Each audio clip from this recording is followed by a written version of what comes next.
Hey, crypto media friends, welcome to another show. Sorry for the very violent headlines and titles lately. I think it's more to prove the point that I think there's a lot of search for the YouTube killer, the Netflix killer, the Ethereum killer. There's a lot of murderous fiends running around crypto land, but I think the idea is that we have decentralization that could outmaneuver, outprice, and allow for content creators to engage in different platforms and different delivery systems to audiences. And I came across this really interesting article that came out on The Verge today, and I wanted to share it and kind of walk through, because the interesting thing is Netflix is already in this world of decentralization. They've decentralized their own network. And I thought it was very interesting and clever, because I've also noticed, anytime I'm downloading or streaming, Netflix has the least lag. I always thought that was due to the fact that it was clear, if you're a developer, you have those sort of three layers of file sizes. So you probably have a 4K, probably got an HD, and then you probably have that 720, that can default. And so depending on the stream, the viewer can adjust, and so your streaming viewer can adjust. Netflix does that, and it's clear, as you're watching it sometimes, those really cool special effects, sadly, that they pay bajillions of dollars, sometimes go into very blocky, even less than 720p, right? Like really 480, very blocky, but it keeps the story going and it keeps you engaged. And I think that's nobody wants to see that stupid circle, which I see on all the other platforms. I see on Disney Plus. I see on Amazon. And so, maybe not so much actually. But it's due to the fact that they have been slowly but surely creating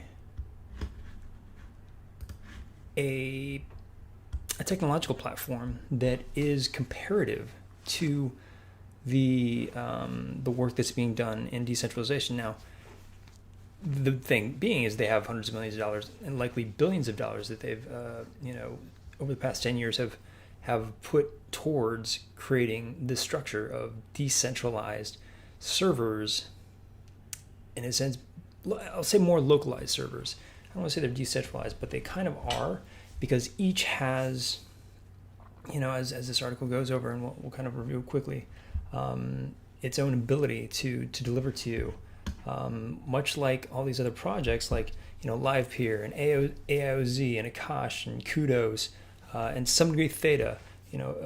They all have the idea of decentralization, utilizing your desktop, utilizing servers that are not being used, utilizing farm factories of servers that aren't being used, as is in the case of like Akash and Cudos. And so when you have that power and that capacity throughout the world that's being unused, why not tap into it? Now the world's catching up to that, but I think that this is kind of an unprecedented look at the centralized version of this.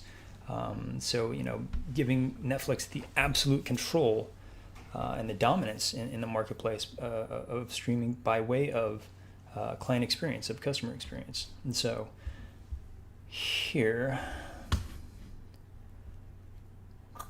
we often bump into a flurry of stuffy freezes and controls that don't work, services crashing entirely. I feel like HBO kind of had that early on as well. Disney Plus crashed on its first day because the software couldn't handle the demand. So they spent the last 10 years building out an expansive server network called the Open Connect in order to avoid the modern streaming headaches.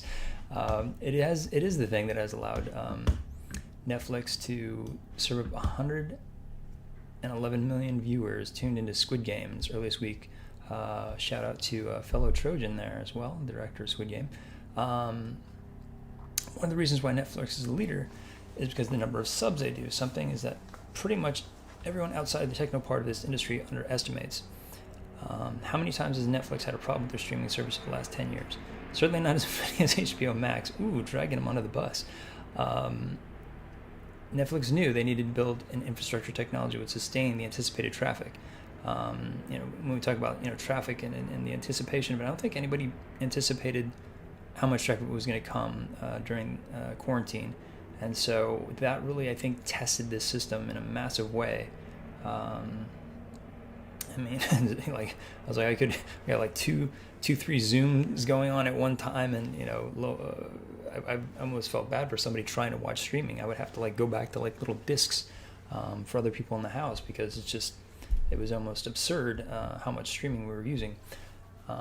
But so when you have an open connect, or basically a third-party CDN content delivery network, sometimes I say cloud, I know, but it seems like it's a cloud because it's everywhere. And so the ISP has to go through a peering point and maybe transit 4 or 5 networks before it gets to the origin. Now, if that's localized, much like what all these decentralized projects are pushing, is that it's 1 to 2 because just physically you're closer to the server that has the data that you're asking for at the moment. That copy of Roadhouse, starring Patrick Swayze. I can't believe they're doing a remake of that. Like, subscribe, hit the bell notification if you can't believe that they're doing a remake of Roadhouse, because you're my people. Not only does this affect a slowdown in delivery, but it's expensive because ISPs have to pay to access those points. And as we've talked about here on the channel before, that access for even somebody like Amazon is about $7 a day.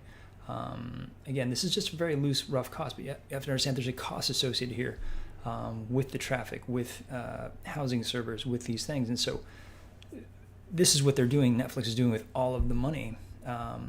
Obviously, they're doing a lot of content, but they've built out this network that is, as you can see, if you're going from bitrate 1 to 2 to 3, and you're transacting and you're transitioning your content through all of these different transit points, you're losing potentially data, you're losing speed for sure.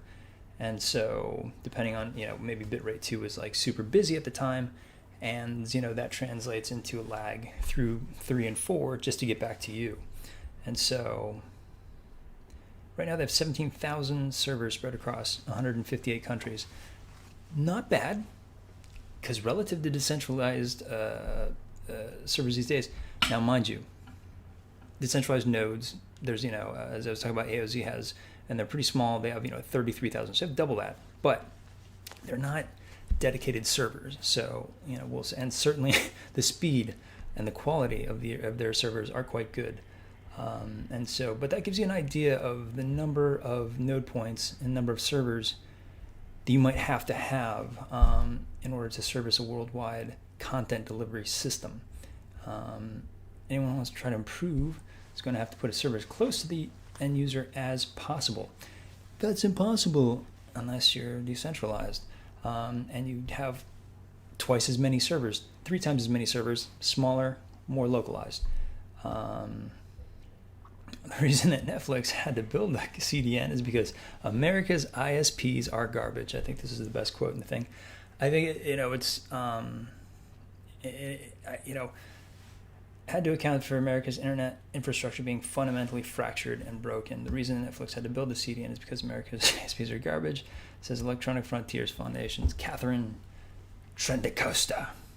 And what they knew was that their customers don't want endless buffering screens or degraded quality. Now, The Verge spoke with AT&T executives, which I thought was interesting because one of my streams is AT&T, and it is quite bad because they refuse clearly this optional network, optional physical, optimized physical network in their data centers.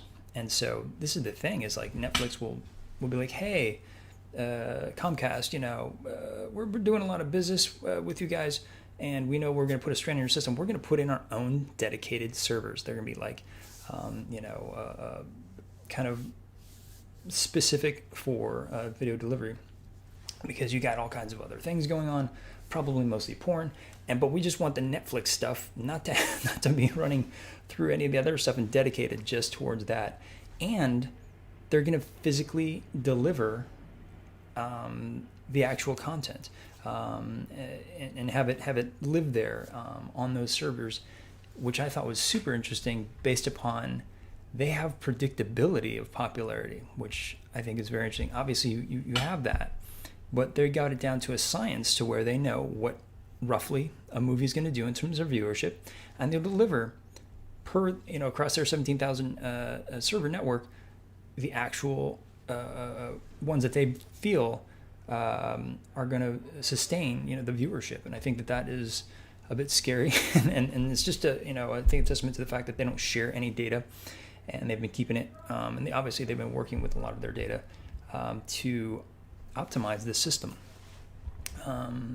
So I think that that's interesting, because then there's something to be said about like priming the pump for the popularity and understanding that so fundamentally well that gives you so much data in terms of having an advantage over a decentralized network, I will say, because that can be I don't know, having one of my movies spread across 33,000 points of access to me seems superfluous, to be honest. So it's not going to get a lot of that time. I appreciate the ones that you do view, but having it that instantaneous, I think is maybe not the goal. I don't know.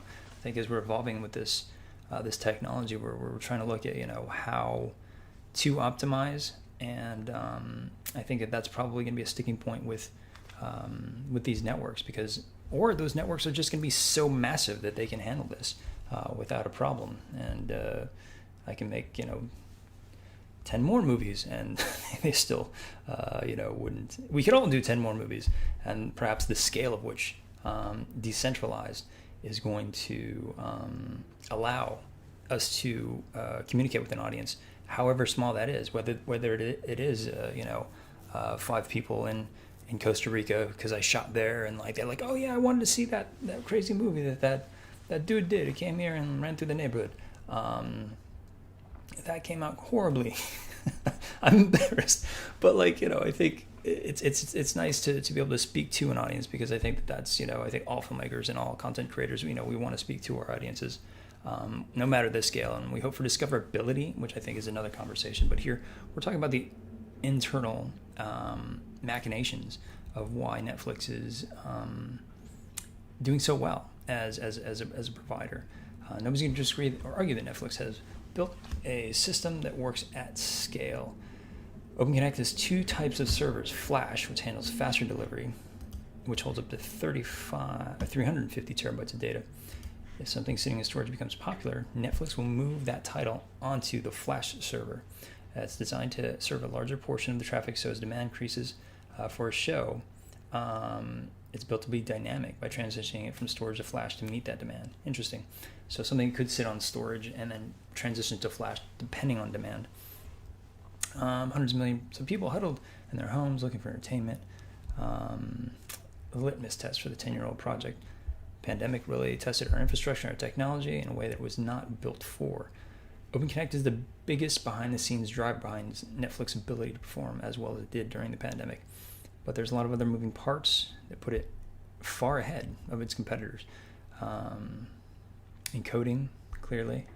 I think we talk about sort of having those multiple definitions, and the servers can kind of spit out. So even though if you do go to Flash, it's moved all 3 versions of your 720, and so it's really super popular. It's going to move everybody to 720 just to limit the data, because 4K is just 8 times more than 1080, and 720 probably is 33% more.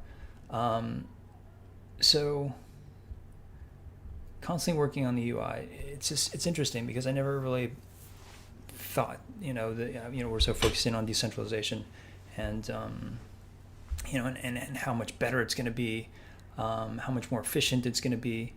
But when you have deep pockets like this, you can simulate it. You can simulate the performance of decentralization with just billions of dollars, which was interesting to see and to find out. At what cost? Billions of dollars. But I think that's the thing, is like a bootstrap version isn't going to be able to compare. I mean, not even somebody like Bezos, who's spending all his money. Well, he's not CEO anymore, but he's not, a company that's like taking all the money and siphoning it into space exploration, is going to be able to compete, or can us as individuals compete with that? And I think that that's what we're struggling with right now, and I think that's what we're fighting for, honestly, as a community of creators, as content creators, as creatives. We need to fight for our ability within decentralization to exist, because these big players are coming in. They're going to be able to mimic this, and they're going to be able to essentially, like, Theta. There's just, I think it's, at some point a studio's going to buy Theta and be like, oh yeah, we're running Theta now. So they're going to be able to dictate what gets on, what doesn't, and so that's just going to push out again content creators out into the the margins of existence and of our voices, which, I don't know, is it great?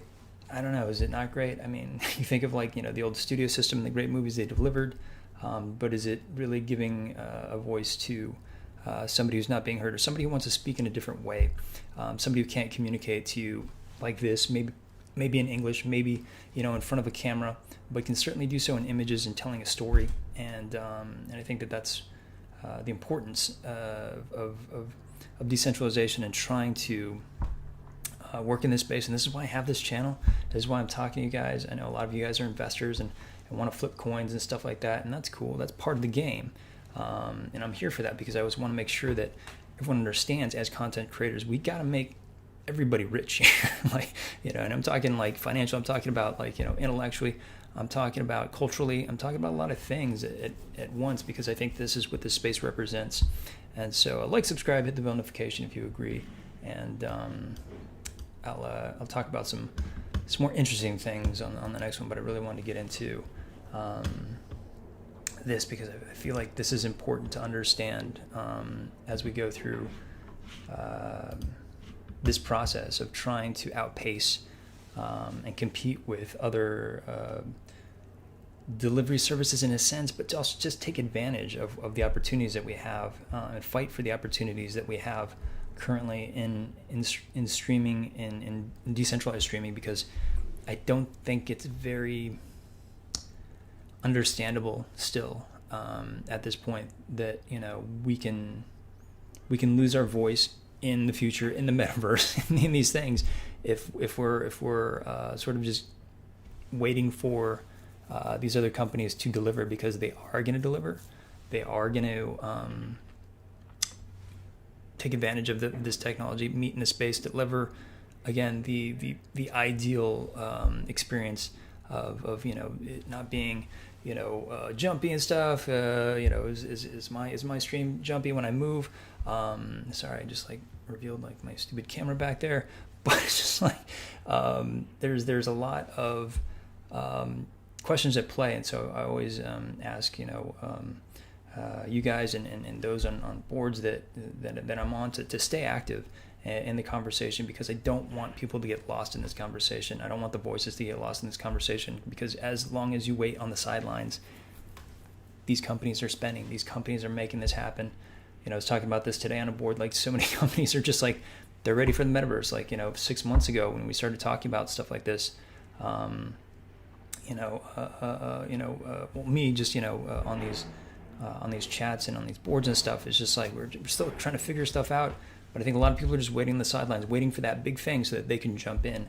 I think you got to be the big thing. I think you got to get in there and jump in and make things happen. So let me know what you're up to. Hit the comments, and we'll see you in the next one.